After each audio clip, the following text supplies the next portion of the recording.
So first and foremost, my name is Melissa Bradley. So this webinar will go through a review of grants and loan programs and talk about the process, the regulations, but also highlight any hurdles or opportunity costs.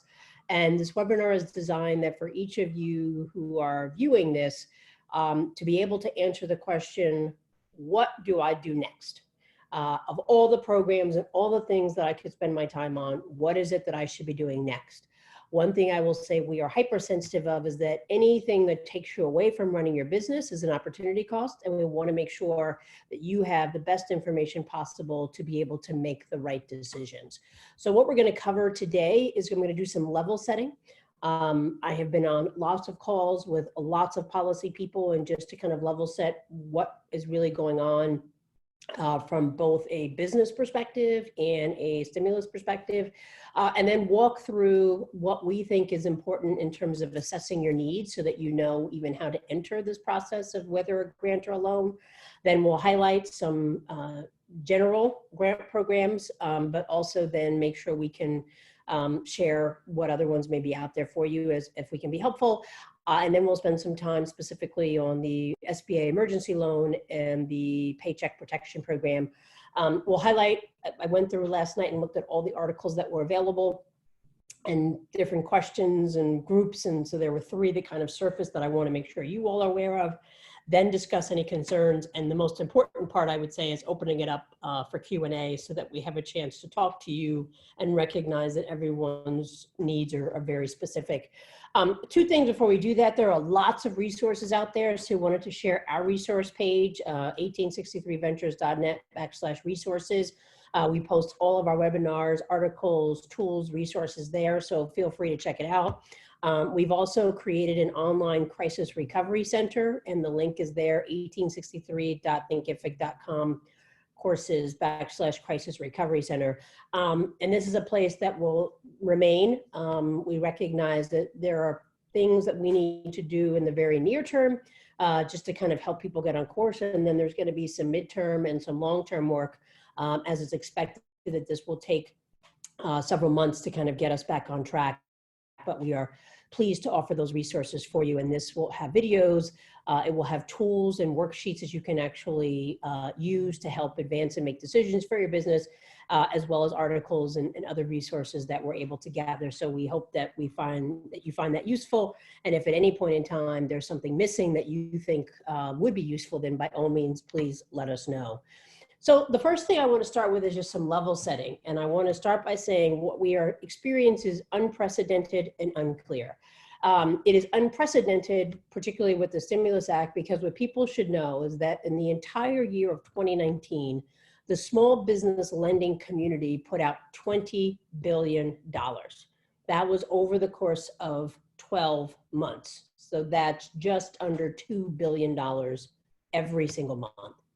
With the stimulus program, they're being asked to put out $350 million between what ended up being March 30th, technically, to June 30th. So that is an extremely condensed amount of time. And that is with no additional lenders, no additional regs or rules. And so we do have to understand that while it is unprecedented for the entrepreneur and the business owner, it is also highly unprecedented for the system, the lending system, to be able to do this work. And so it by no means is a defense of what is happening, but hopefully an explanation of why some banks turned it on, some banks didn't, and also why there's still a lack of clarity around some of the issues. The part of where it's unclear is that what also has to happen, and for better or for worse, I served in the Treasury Department under President Clinton, and so I'm all too familiar with this process. What was put out there was legislation that authorized use of federal dollars. What is still being developed are the rules and regulations upon how those dollars can be deployed. 2 very different things. And so there are lots of things, and we'll talk about a couple of points of clarity, like around the guarantee and interest rates, because there is only guidance, but it is not rules and regulations. So guidance says to a banker, we think you should do this, but it does not mean that because we told you we think you should do this, that the regs will ultimately allow you to do that. And so when we get into the presentation, I talk about the guarantee or the forgiveness aspect that many people are touting, you'll begin to see the difference between guidance and rules and regs. It is expected that the rules and regs will be done hopefully by this week or next. But in case anybody has decided, unlike myself, to turn off the daggone news, we do know that another $250 billion in funding is being sought tomorrow. So that will begin to make its way through the decision-making process. And so with that, again, volume of dollars coming through at a velocity that has been unprecedented, it'd be hard to say when that guidance is completely clear. Now, let me just say that does not mean that banks and financial institutions are paralyzed. What it means is they're taking a risk when they begin to make these loans, if indeed they will be forgiven and supported by the federal bank and the SBA.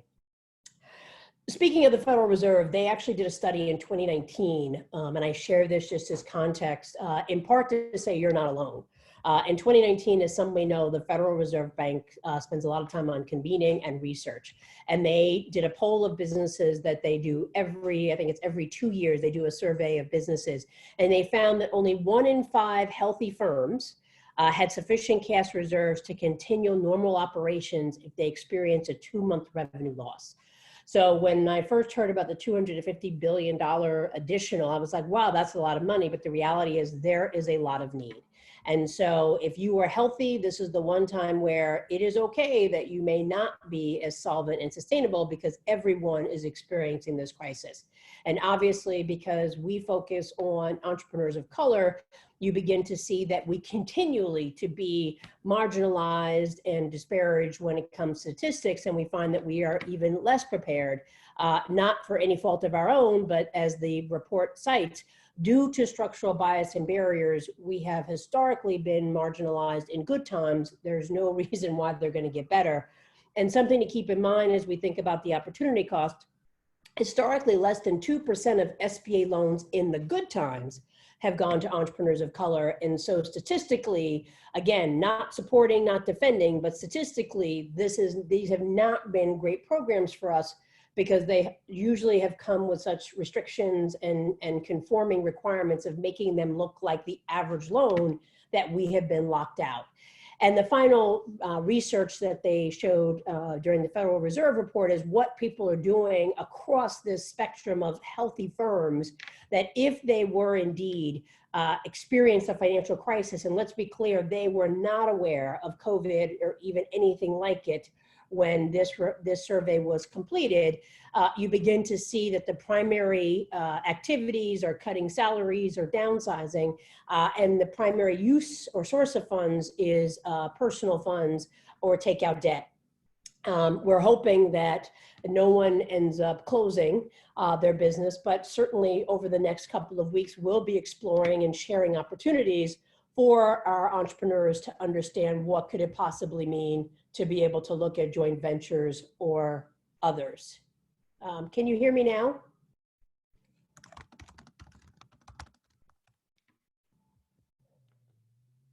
You've been clear throughout.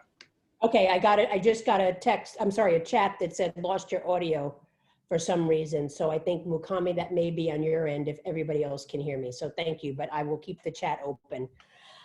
So I think it's just important to be able to be clear that this is a situation that is reflective of the larger small business community and not unique, and it requires some innovation and creativity to be able to do that. Phil, you had raised your hand. Okay, I'll take that as he's just letting us know that he's here. Okay, awesome. So level setting, we've got unprecedented times, unclear guidance and regulation, a boatload of entrepreneurs, nonetheless a significant portion of Black and brown entrepreneurs who are struggling. And so how do we move forward? Again, the focus of this is allowing you to be able to ask the question, what is it that I should do next? And there are some frameworks that are in the Thinkific Resource Center and certainly on the website. And Ade, who's part of the team, did an amazing article around surviving that helps you think through some of these processes. But one of the things that hopefully people are able to do between Zoom calls and a whole bunch of other stuff is just take a step back and figure out, what does this really mean for me? We have done a series of cohort calls, and it has been wonderful to hear that many folks have been able to pivot, that many folks have enough reserves, at least for the next 3 months, so let's figure out what we're gonna do. But regardless of whether you've got 3 minutes or 3 weeks, you have to take a minute to just plan. The first thing is thinking about what aspects of your business will be negatively impacted. And we actually have some worksheets that we have put into the Resource Center that allow you some crisis worksheets to really document at a detailed level what that looks like. Which parts of the business can be maintained, or where is this an opportunity to grow? For anyone who is beginning to think about direct to consumer, this could be an amazing way to continue to do that, because if you've spent any time looking at the stock market, you will know that folks are definitely buying stuff online. Will there be challenges with your suppliers or supply chain? Now, you've probably already assessed this, but I think it's worth that if you are experiencing, getting in touch with them and figuring out how long this will last and what are their plans for recovery. We recognize that a lot of our businesses have a set of interdependencies that you need to really figure out, what can you do based on what can they do? And then, do you anticipate certain customers not being able to pay? And so this really speaks to 3 different aspects you want to look at with your business. One is, what is the impact on operations, meaning product or service? What is the impact on your customers? And what is the impact on your partners? And the reason that this is important is because McKinsey has mapped out where we expect, based on their research, where people will start to cut and make decisions. And you want to make sure that you're ahead of that. I am proud to say I've heard amazing stories of folks who said, look, this is a great chance for us to segment our customers. We knew that we weren't truly selling to everybody, and we knew our market opportunity wasn't that big bullseye, but we're going now after our top customers and really trying to figure out how can we sell to them and what do they need. We also have folks who used to sell in typical historical distribution channels of venues and stadiums and stores. And now they've partnered with folks who are doing delivery services and now are part of that delivery service and leveraging that supply chain to be able to put their products in to get them because they still have inventory. And so they realize that they can't sell inventory to traditional venues, but they can sell it now direct to consumers, which was not their traditional model. So taking a step back and really assessing your needs is not throwing your hands up and giving up, but is really trying to figure out, based on this chart, what is it that I know about my consumers? How do I overlay this on what I think their spending patterns are going to be? And what are the adjustments or pivots that I need to be able to make so that I can continue to sustain revenue? Maybe not at the same level, but that I can at least be able to sustain revenue. So I hope that this framework and the tools that are in the Thinkific Crisis Recovery Center turn out to be useful to you. Now that allows you to figure out where there's opportunity, where there are gaps, what type of funding you will need and what kind of support you will need. And there are grant programs that have actually been out there for a while, and there are grant programs that are actually coming online, and we are committed to being able to keep you up to date about those programs and pushing the information out through our newsletter. But there's a couple of things you should be mindful of. The first is that many of the cities, thank goodness, and the states, through their economic development agencies or their business support agencies, have stepped up to be able to say, we have some grant dollars.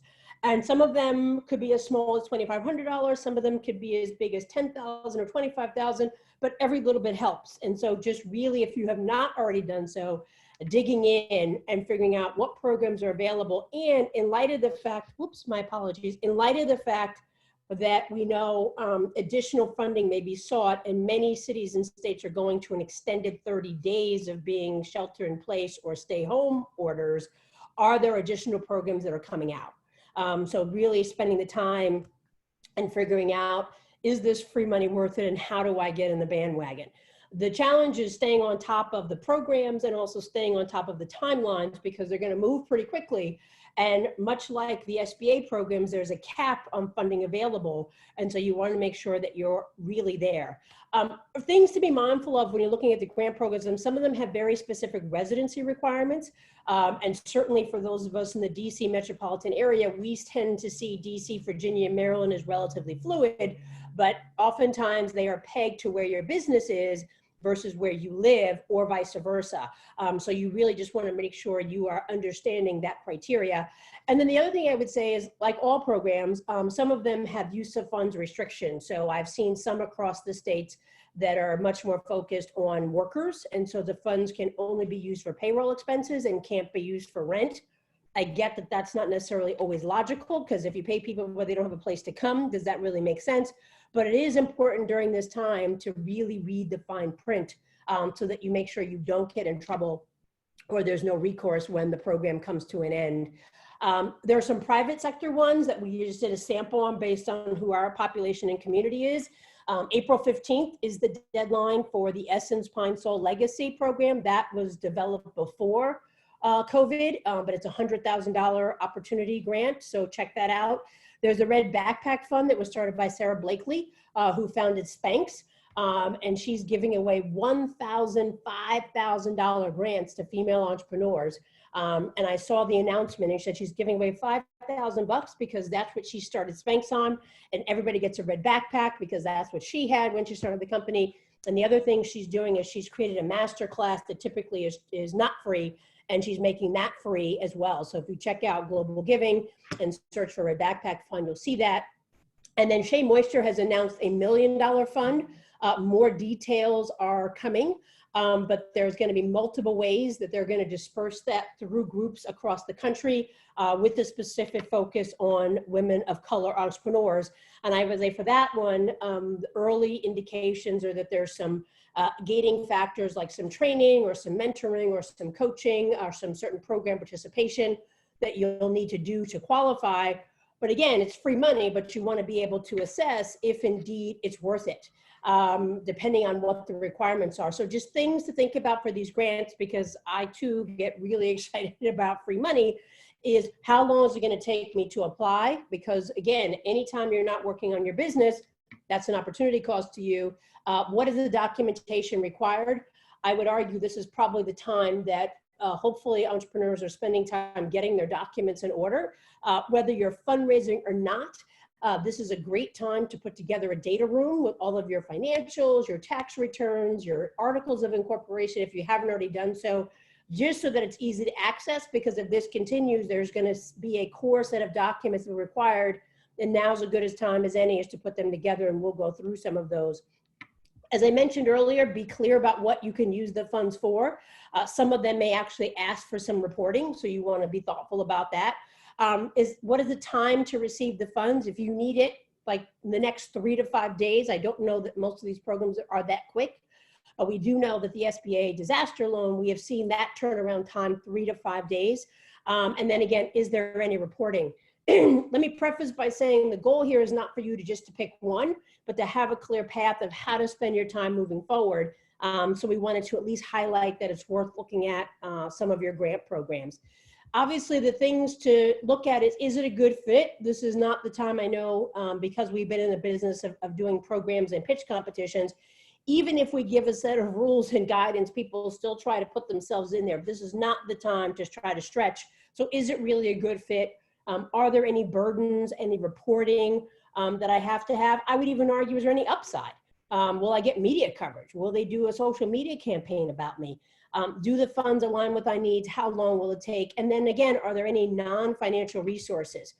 We have a saying that if you decouple coaching from capital, you've created a challenge for the entrepreneur because money is a means to an end. And so it's really important that you take the time and understand what you need the money for and where to apply it so that you actually get a better result in the end. So that's just an overview of some grants programs. Where I really want to spend our time is on loans. And I'm going to go through this, and I've got my chat button open. If people have questions, I prefer that you use chat so I can see it. or you can raise your hand. But I certainly will leave plenty of time at the end and actually ask Ade and Phil to join me in responding to your questions. So when we hear about the stimulus that came out, there's two programs. There's economic injury disaster loans, which also has a grant component, and then there's a 7A Paycheck Protection Program, sorry, PPP. The idea here, as I mentioned, is for the federal government to leverage dollars through the SBA lending system. We want to be clear the money is coming from the federal government and they're using the SBA to get the money out. And obviously the economic injury disaster loan is a revision of the traditional SBA disaster loans.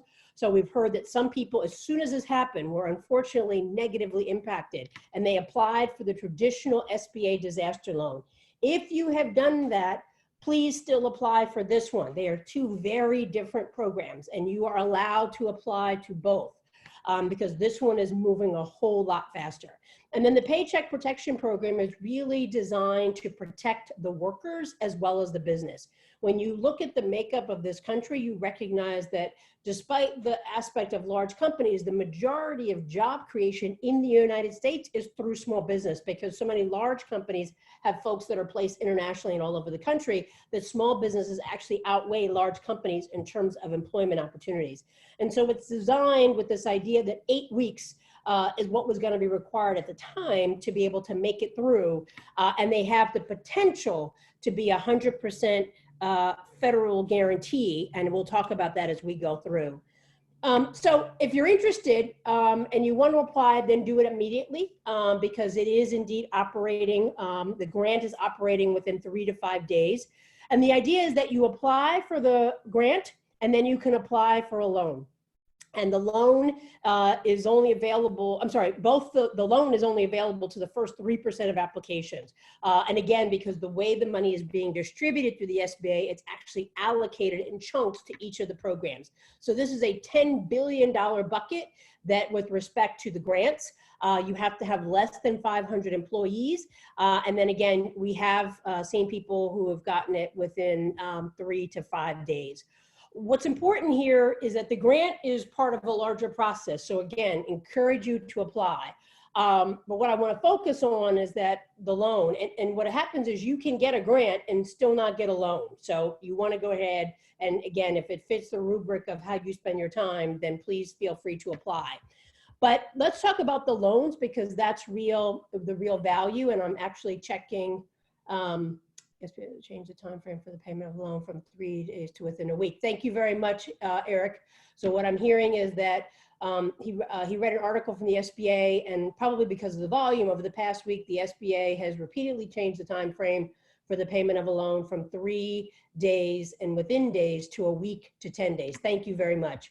And this is really part of the challenge, is that everything is changing on a daily basis, if not an hourly basis. If you recall, when the program was first announced, the SBA website actually broke. And then as you may have heard, certain banks have stopped the cap on applications, some in part because they have to, because Wells Fargo has a cap on how much they can give out, and others just because they can't manage the volume. So I appreciate that, Eric, and let's keep using chat so we keep us all honest and accountable. I appreciate that. So recognizing the grant is money coming directly from the SBA. These loans you're applying from directly from the SBA. And so again, that time may change based on volume now that we're several days into the program. If you're interested in the loan, again, it's coming from the SBA. You can get up to $2 million. The term is 30 years. Everybody can read, and you will get these slides as well as a copy of the webinar. So I'm not going to go through and read everything. But what I would say is that the key things here is that unlike the other disaster loan program, this is based on self-certification, and that's going to be key when we come back to the guarantee part, and the applicant's credit score. Now that's a challenge. That has been a challenge that we have heard about on a regular basis, because the difference that they made in this was that they didn't have to be collateralized, which is a significant issue, but it didn't change the fact that you had to be deemed credit worthy. And you obviously have to have been in business by January 31st of this year to be able to qualify. So you have to know that it's not based on a tax return. So we have heard from some of our entrepreneurs, their tax returns are not up to date. So that's good. We know that anything that is smaller than $200,000 can be approved without a personal guarantee. And then again, you can get the grant now within a week. Something to think about that is important that didn't exist in the other disaster loan is that it's eligible for nonprofits. It's eligible for tribal businesses, cooperatives, ESOPs, independent contractors, and sole proprietors. And that did not exist before. So we know for many of our entrepreneurs, that's a significant thing. And then the key part is that you can apply. You have the disaster loan and the Paycheck Protection Program, and you are allowed to apply across both purposes. The use of funds cannot be the same. So Paycheck Protection Program, which we'll talk about, has to go, majority has to go to payroll. So this is where you could use the disaster loan to be able to do other things like paying rent or other infrastructure costs, but you are allowed to apply across multiple programs. Jacqueline says, if you applied for an EIDL advanced loan and based on new information would need to modify the application, how should I proceed? I've heard the recommendation to submit another application. That is correct. So if you've already applied and you now have different information or things have changed, then you are highly encouraged to apply again. And the reason is because, I'll just do a little technical issue. When you apply directly to the SBA, you're going into their system, but because of the volume of applications, they do not have the capacity to cross-reference. And so if you've submitted it twice, you run the potential risk of getting kicked out of the system and you don't know which one they're going to take. On the 7A PPP program, which I'll talk about, the applications are going through the lender, and because the site broke, they're either scanning the documents or they are manually entering them. And as of Friday, they had said, please stop as of Monday, they said, please stop manually entering them because you run the risk of error. So at any point in time, you are encouraged to apply, probably rarely, as many times as you need to. And then from a SBA perspective, they'll figure out how to consolidate those, and then your lender obviously will do the same. Kirsten says some lenders are combining the two applications to a total amount request. When requesting funds, what length of time do you recommend we base our funding request? So if you could just give me a little bit more information, Kirsten, are you asking time in terms of repayment or times in terms of funding needed? I am happy to respond to you. So thank you. So I would say the programs, again, are things that you should think about. Whoops, I'm sorry. Let me go back. And so let me just go through a couple more details, and then I'm going to keep answering the questions and keep them coming. So what's significant about the disaster loan program compared to the other ones is no personal business collateral is required. It's okay to have access to credit elsewhere. So this is where if you already have a line of credit somewhere else or you have some outstanding debt, it's not going to be used against you, which is not always the case. Typically, they look at debt to asset ratio, and your loan can be forgiven, and we're going to come back to that. Sample documents requested, and remember, for the SBA disaster loan, you're applying directly to the SBA. For the PPP, you're applying directly to your lender. So two different processes, but what's happening if they combine them is that they are already linked to the system as a 7A lender, and they're pushing the data through their portal that they have specifically for them. For the disaster loan, looking for payroll tax reports, historical tax returns, and if your 2019 is not available, then that's okay. Current financial statement, organizational docs, and then a list of all entities owned by 20% more of an owner. And if some of you have heard, or if anybody on this call is, I'm going to get to the forgiven part. I see that that's a question that's coming across, and I'm going to get to that. But if you are a venture-backed company, I'm not going to go down a rabbit hole because the technicalities are significant. But what I would say is if you are a venture-backed company, please call your investor. Because there are certain rules, it's called affiliation, and we can actually post it. We have some of the guidelines, we can post them in the resource center. But some venture-backed companies have had to go out to their board and to their investors to get resolutions to be able to apply. So this is one of those areas where you have to determine, is it really worth it? Because there's some significant legwork, and for some there's also legal work because the ownership piece in terms of who owns how much of the company. But again, we can provide that if you have any questions around affiliates and you happen to be venture backed, then we can cover that. The other piece that I would say is being mindful, that again, I'm just looking at some of the questions. For the SBA loan, you apply to the SBA. For PPP, you apply to the bank itself. If you already got an application, feel free to do it again. I don't think the SBA will call you unless you already are in the system. I have heard there's been some robocalls, but I don't know. I'm going to get back to the forgiveness piece because that's pretty significant. And can you apply for a grant and not a loan? You can apply through the SBA and just say you want the $10,000 grant. It is unclear because, as I said at the beginning, the guidelines are there, but the rules and regs are not there. So there doesn't seem to be a reason why they can't be decoupled. But I would certainly go on the website and take a look at that. And if I could ask one of my colleagues to see if they can find an answer to that, that would be extremely helpful as well. So that's the disaster program. I want to go through the Paycheck Protection Program because then I'm going to summarize with use of funds for both of them and then talk about this issue of forgiveness. So what we have here is then the Paycheck Protection Program. And what's key is that the word paycheck is in it, that it is significantly focused on being able to get and cover payroll. And so that's extremely important. It's offered to businesses that have 500 or less. It's open to nonprofits as well as for-profits. Again, the uniqueness is that it's open to self-employed, sole proprietors, freelancers.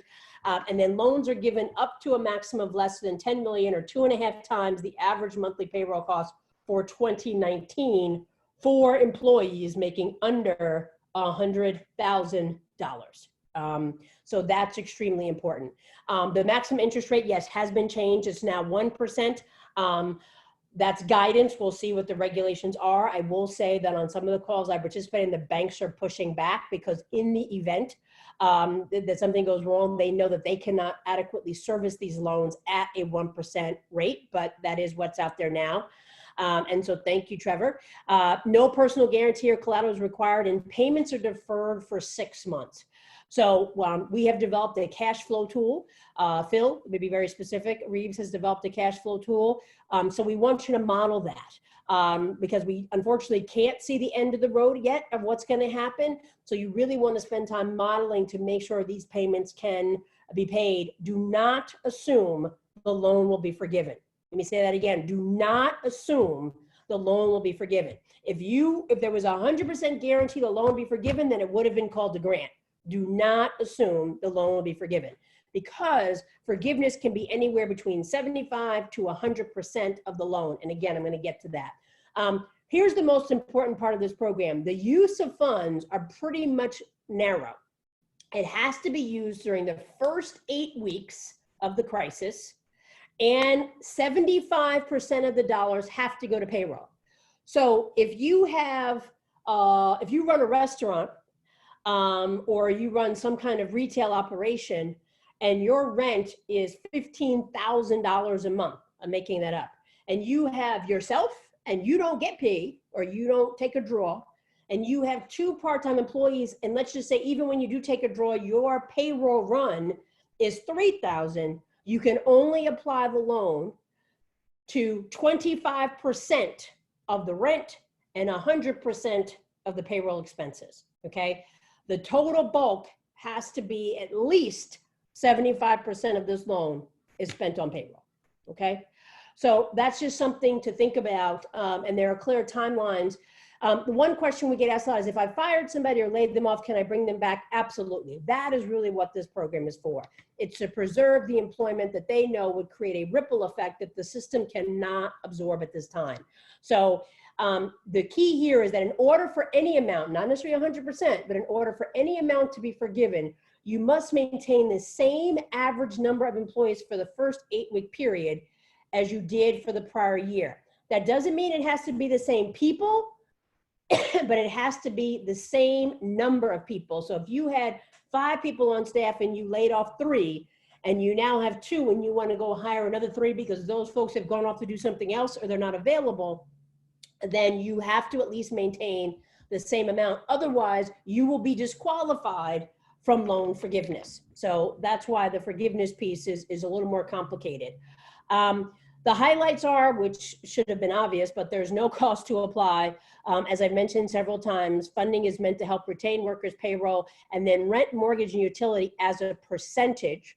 The date that you're supposed to cover is February 15th through June 30th. That's your 8 weeks.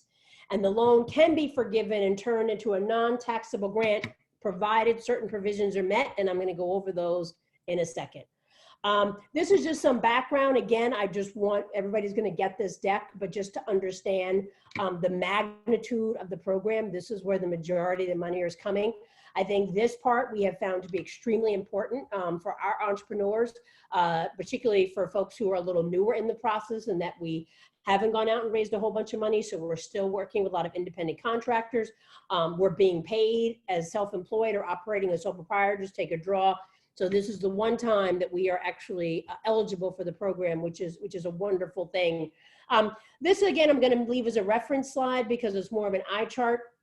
But I think the key thing is that the average payroll cost will be 2019, 2.5% from not the previous 12 months, but for the average payroll cost for 2019. So that's something to think about, because if indeed you had planned for some kind of growth or something, you can still do that. You just cannot go below what is required in terms of how many employees that you had before. This is what you need to have to be able to apply. Applications are varying, so there you go. But you have an EIN past 3 years of tax filing, so this is not like the disaster loan program where you do have to have subsequent years of filing.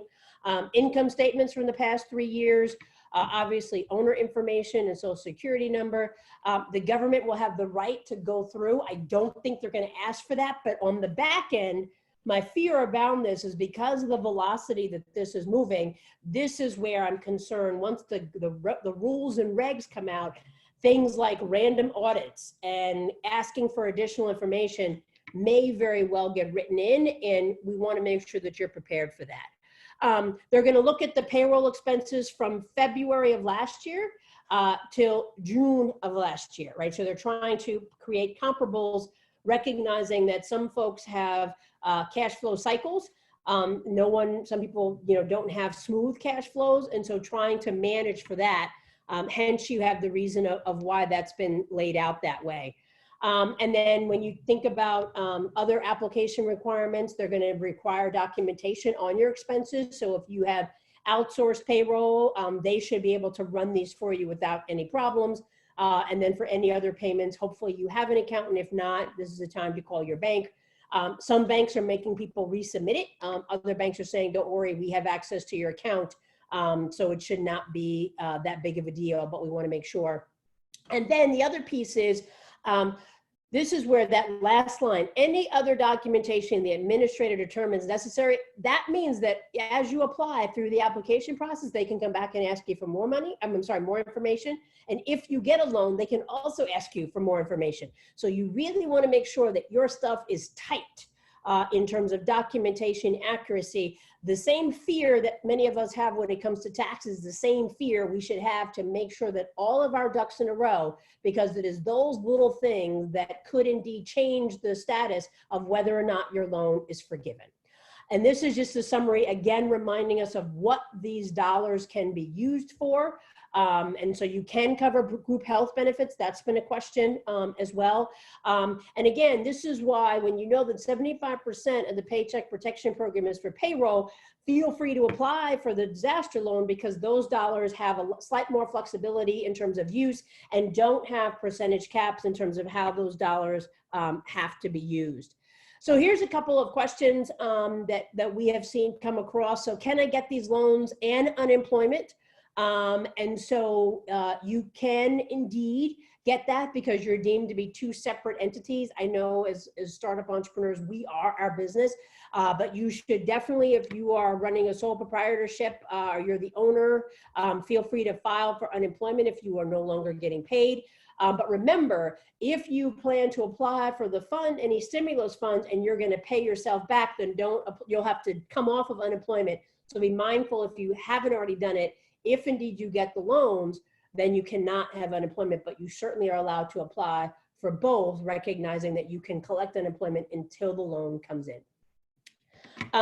If you work for yourself and you pay contractors, then the question is, do I still have payroll? And yes, you do. So this is where you're going to need the receipts, any documentation, if you have any kind of employment agreements or contracts with independent contractors.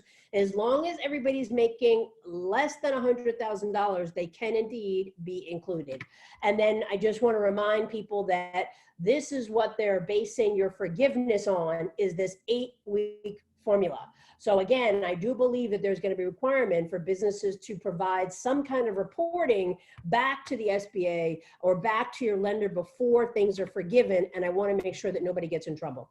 The 3 areas that we currently lack clarity on, and then I'll stop, is certification. So if anybody's filled out the application, you'll see that you had to check and initial something that says, current economic uncertainty makes this loan request necessary to support the ongoing operations of the applicant. Now that seems relatively agnostic, but there have been 5 law firms who've said that is so ambiguous and reserves the right to say, how do you define ongoing operations? That what does that really mean? And gives a loophole potentially to come back and nullify certain expenses that you've made. So again, run your cash flow and assume that this cannot be forgiven. The other piece is, God forbid, anybody goes out of business, then it is unclear and there is no guidance yet if you are still then responsible for the loan. If you go out of business, it does not mean that your loan goes away. So that is something that people are a little bit concerned about when it comes to certification. Forgiveness is based on a set of criteria that is not yet written. So if it's not forgiven, then your loan is at 1%. For PPP, if you go if you spend more money than 25% on payroll, then you automatically have a reduction in what can be forgiven. So what's happening is there'll be some checklist that's going to be developed that says if they hit these points, they get 100%. If they only hit these points, they get X%, and anywhere between 75% to 100% can be forgiven. So again, please do not walk into this assuming that it'll all be forgiven.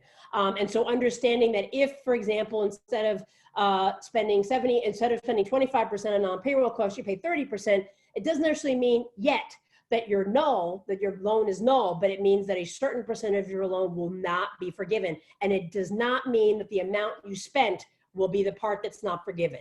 I know I'm throwing a lot at you, but the whole point is making sure you are clear of what the opportunity costs are. And a lot of people have said, well, I don't understand why banks have to have a relationship, because there is a regulation called Know Your Customer that is requiring that in most cases you have to be a prior account holder, or there are some banks, and ADIA has compiled a list that'll be on the Resource Center that are using this as a lead gen tool, but my sense is they're still being prioritized in terms of who gets money first, that you have to be a prior account holder. The flip side is some of them, as I've learned last night, are also requiring a prior lending relationship, which means you've already gotten a loan from them before. And that is in part because it allows them to have some kind of proxy for underwriting because they've already done this for you before. So just something to think about. Things to think about, again, time to apply. I think this unclear underwriting criteria is extremely important. Timing of funds, thanks to Eric, it is changing every single day.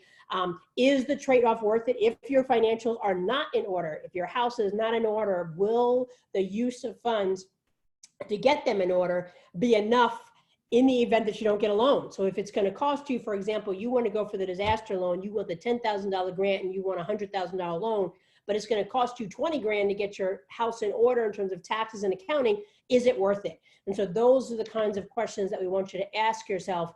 And the other piece is debt right for you right now. This is huge, particularly amongst communities of color, because I've heard some people say, well, go ahead and get the loan. because it allows you to build credit. Well, that's only relevant if your business remains solvent or at least at break even. If you, for example, get a loan of $100,000 and you end up with a net revenue loss for the year, now your balance sheet is upside down, your debt to asset ratio is off, and when you then try to get a different type of loan or financing in subsequent 2021, you're not going to look good. And so you really want to be thoughtful around what is this debt going to do to my company? And that should always be a fundamental question that we ask. So I'm going to go to some of the questions that I have. I've got questions in the Q&A and I've got questions in the chat. So I'm going to run through some of these and then I'm going to ask Adi and Phil if they have anything to add. So we have from Eric, for the EIDL, I applied as a sole proprietor, self-employed. They didn't ask me for any financial information besides what I made. That's great. And so, because for a sole proprietor, self-employed, I'm sorry, Eric, did they not ask you, if you could just put it back, did they not ask you for your tax return? Well, no, you're right. They couldn't have asked you for your tax return because 2019 is not required and there are no other ways to validate that. So that's good to know. Thank you. So applying as a sole proprietor, self-employed, they didn't ask for any financial information besides what he made in 2019. Erica said, I did the EIDL $10,000 advance application on the website on Thursday. Are you supposed to receive a confirmation email? It is my understanding that you're not necessarily going to get a confirmation. And part of that is because the site broke. And so I have heard mixed reviews around what the SBA has been able to do in terms of responding. So I think the best thing is you can try and call or email. There should be an email, but unfortunately, you're kind of putting it out there in the ether because they're just completely overwhelmed. I applied for the EIDL last week. Should I expect to see the grant? So originally it was 3 to 5 days. As Eric let us know, it's now up to 10, so a week to 10 days, if not longer. So I would say you should expect it when it comes. And I know that is not the answer you probably wanted to hear. But again, how we started this conversation, they are moving literally almost 14 times the amount of money in the shorter period of time than they did all of last year. And so it's a little challenging. Let's see, Mukami says, would you qualify, should you apply for a forgivable grant if your business is not revenue generating? So first and foremost, it is not a forgivable grant. It is a loan that has the potential to be forgiven. So I would say anybody who has no revenue or runs the risk of having negative revenue or anything less than break even, just know you're setting yourself up for a credit review from a business perspective in subsequent years that could indeed put you in a precarious position. So you want to be mindful again that if you have no revenue now, and in 6 months, if your loan is not forgiven, do you have the ability to pay it back? Because if not, let's be clear, the government's not going to play. And they will come after you from a business perspective as well as from a personal perspective. Is the PPP only through bank lenders? Yes, there is a provision in the Stimulus Act that is, they're trying to figure out how they can certify additional. So the PPP is through 7A lenders, not just bank lenders, but the priority was given to 7A lenders because the SBA literally has a mechanism to send them the money and they have a portal upon which they receive information. There was nothing random about this. Because many of the 7A lenders stepped up and said, we don't want to do this program because they can't manage the volume, there is legislation that says new people can apply to be a 7A lender. The regs are still being developed on what that takes, but people are submitting applications to become 7A. So the hope is that you will be able to find more lenders moving forward, particularly if this additional $250 billion comes out, then you will be able to hopefully find more lenders. How does this relate to tax credits? It doesn't. Right now, there is nothing that I have seen in the guidance that says that there's any tax credits. If the loans are forgiven, then they will be non-taxable, but not necessarily a tax credit. If you were just planning on hiring employees to launch your company, can funds be used? No. If you go back through the deck that we'll send you, you had to have employees on board already. So the PPP, they had to be on board. If you apply for the disaster loan, then you can indeed use that money on a go-forward basis. So I would say, look at the PPP program as how do I cover expenses that I've been incurring? And for the disaster, how do I cover any new or pivot related expenses moving forward? Highly simplistic example, but that's one way to look at it. Are the C2C contractors still counted toward payroll? Barbara, I'm sorry, because I don't know what C2C is, but if you hit me back, I am happy to respond to you. Let's see, the employee retention credit, that is, so sorry, so that's these, that will be more guidance and rules and regs will come on that when it's time for you to fill out your taxes. If you are a solopreneur with contractors, should you use your historical expenses for contractors or just focus on you have to focus on what was there from February of last year till June. So that's what you're basing it on, Orion. So whatever you had from February to June of last year is the basis of moving forward. I have friends who bank with Chase and said it is a nightmare. That is an understatement. Again, I'm not usually one to defend financial institutions, but if you think about the magnitude of what they're trying to do, I'd like to believe they're trying, but it is a nightmare. And I think they underestimated, and I'm not sure why, the volume of business. As a solopreneur not taking salary, can you potentially use any variance in year over year to pay yourself? I don't know.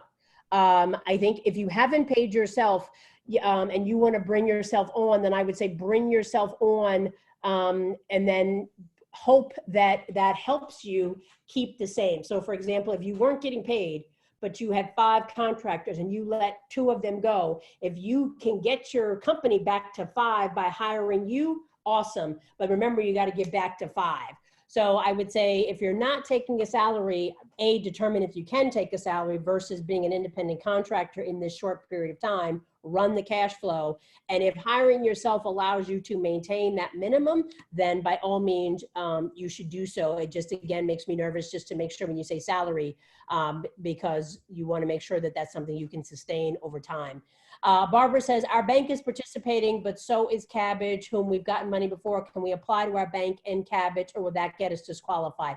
I don't know. I've heard that Kabbage is running a program, and I apologize that I don't know a lot about it.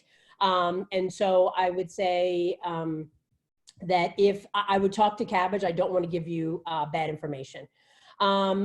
Let's see, C2C is corporate to corporate contractors. So it doesn't matter whether you're B2B, B2C, or B2G, business to government, business to consumer, business to business. If you have contractors, you have contractors. As long as you can have documentation that they were contractors, then you're good to go.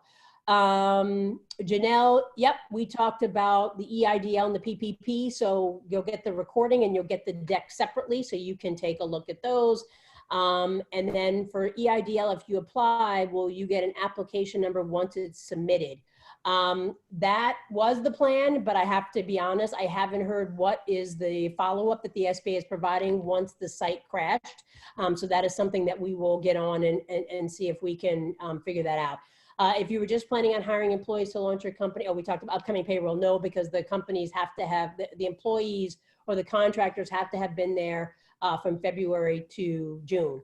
When I go to the chat, let's see, we got a lot going on. While I'm looking at this, I'll ask if Phil or Ade want to jump in and add anything.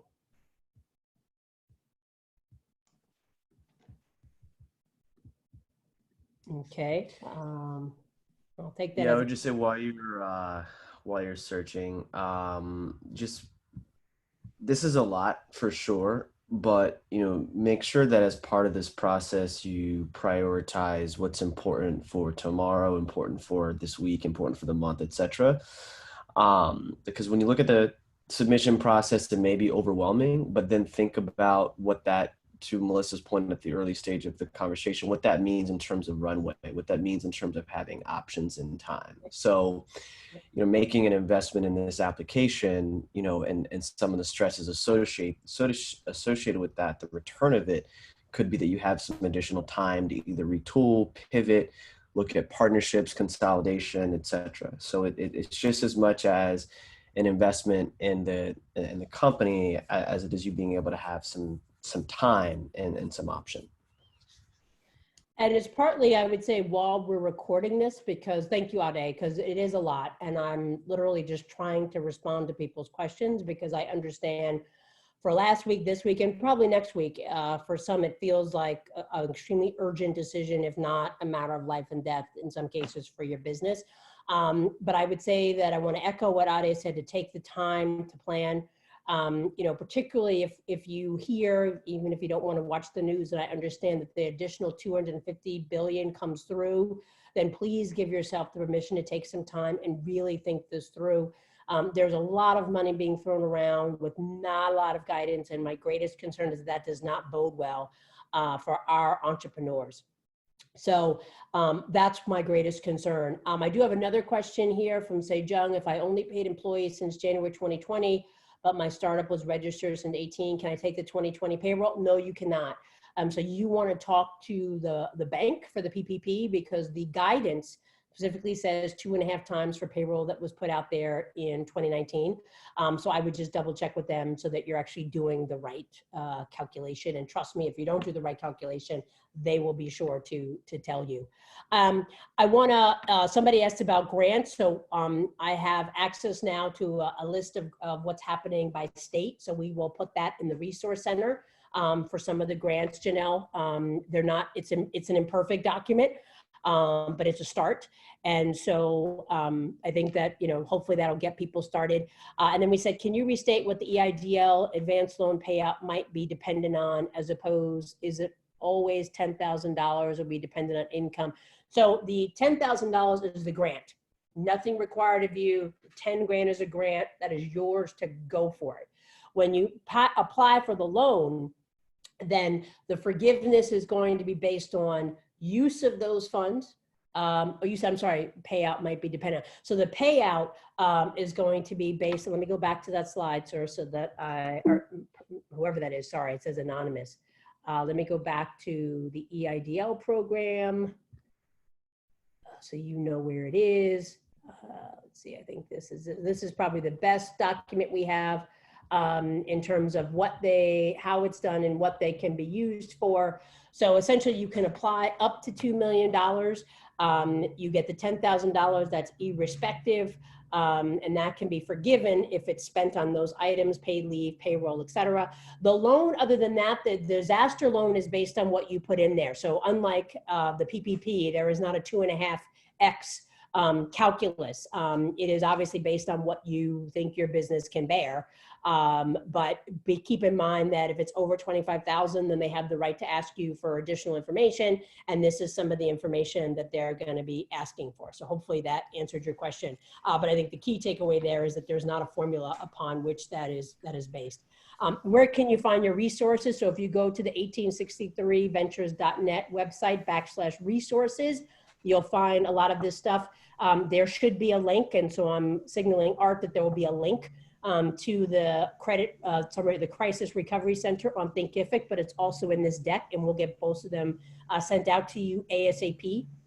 Via email, we'll get the deck sent out ASAP, and then while the recording is processing, then we can get that out to you as well. Let's see, last question I'll take. Just for clarity, can you apply for a loan and also unemployment and not affect your loan? You can apply for the loan and unemployment, but if you get the loan and you are a person receiving payment from that loan, then you have to stop getting unemployment. The traditional unemployment rules don't apply because then it's deemed that you have been rehired. So therefore, you can have it as a stopgap measure, and then you don't have to give it back, because then your money is being able to be used to pay for your salary on a go-forward basis. So let me just stop there, because I feel like it's a lot, so I know you must feel like it's a lot. The three things that I would say are most important is you are not alone, and we are here to help you, so please feel free to reach out to us. We are consistently watching TV. I'm participating in calls that I never would have participated in before to make sure we're bringing you the most up-to-date information. So know that you're not alone, and feel free to call us. The second thing is be thoughtful. We know it feels like the walls are coming in on you, but the best made plan is one where time is spent to actually make a plan. And so I know there's a lot of things that are coming at you: managing customers, managing inventory, managing family, managing kids. Take some time. Again, 3 minutes or 3 weeks, take some time. because you all are in this for the long haul, and we want you to be here for the long haul, and the long haul is not going to be solved in 30 seconds. And so please take the time to do that. And then the final thing is know that there are lots of resources and more are coming. I can speak that irrespective of whether the government comes or not, people are not giving up. I have been on 5 philanthropy calls, and philanthropy, the foundations of the world, are saying, how do we help? They are letting the government do their job in terms of massive recovery, and they're beginning to think about ways for survivability and sustainability. And so do not view this as the only opportunity you're going to have, because people are on a daily basis thinking about ways to help you. And I trust and respect these people enough to know that I believe that they will come. So with that, I say good luck. Prayers up to everybody on this call, personally and professionally. And again, we are here. And if you have anything that you need, then please feel free to contact us. Thank you very much.